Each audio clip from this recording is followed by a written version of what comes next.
وعن تمیم الداری رضی اللہ تعالی عنہ ان النبی صلی اللہ تعالی علیہ وسلم قال الدین النصیحۃ قلنا لمن یا رسول اللہ صلی اللہ علیہ وسلم قال للہ ولکتابہ ولرسولہ ولأئمۃ المسلمین وعامتہم رواہ البخاری مسلم واحمد والترمذی والنسائی۔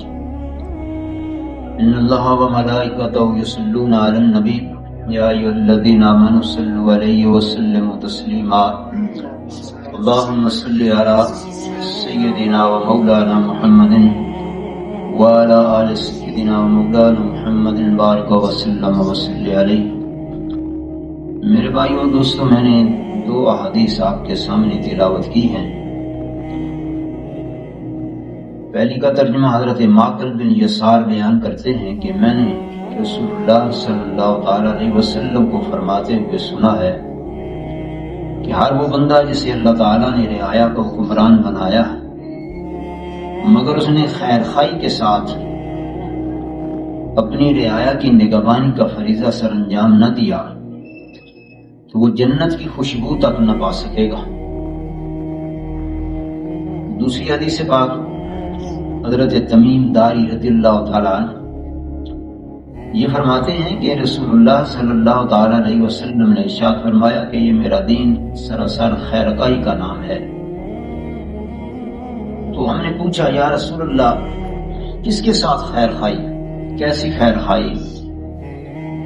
تو آپ صلی اللہ تعالیٰ علیہ وسلم نے 3 لوگوں کا بتایا۔ فرمایا کہ سب سے پہلے تو اللہ تبارک و تعالیٰ کے لیے،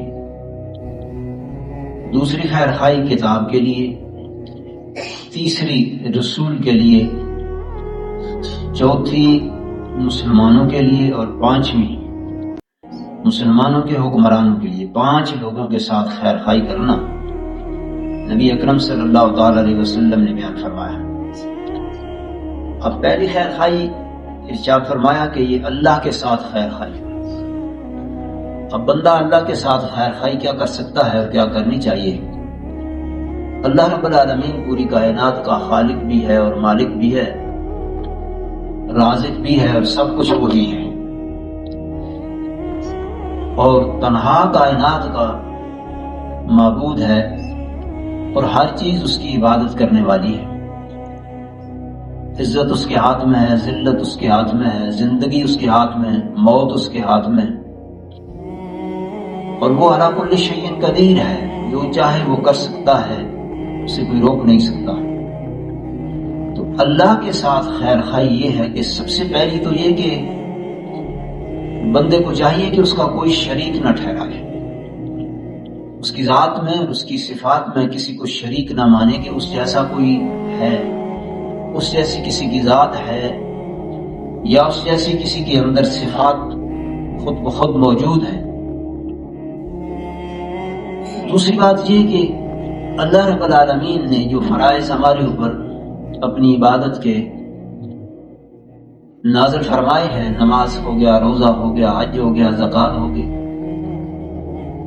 وغیرہ وغیرہ، ان سب کو اس کا حق سمجھ کے ادا کرے، اور پوری دیانتداری کے ساتھ جس طرح اس کے رسول نے ہمیں بتایا ہے اسی طرح سے ہم کو بندے کو چاہیے کہ اس کے حق ادا کرے۔ یہ اللہ کے ساتھ خیر خواہی ہے۔ پھر یہ عقیدہ رکھے کہ میری زندگی اس کے ہاتھ میں ہے، جب چاہے گا موت دے گا، جب چاہے گا زندگی ہوگی، اور مجھے اس کے سامنے مرنے کے بعد ایک دن حاضر ہونا ہے، اور اپنے اعمال کا، چاہے میں چھپ کے کیے ہیں، چاہے میں نے سامنے کیے ہیں، دانستہ کیے ہیں یا نادانستہ کیے ہیں، مجھے اس کی بارگاہ میں ان کا جواب دینا پڑے گا۔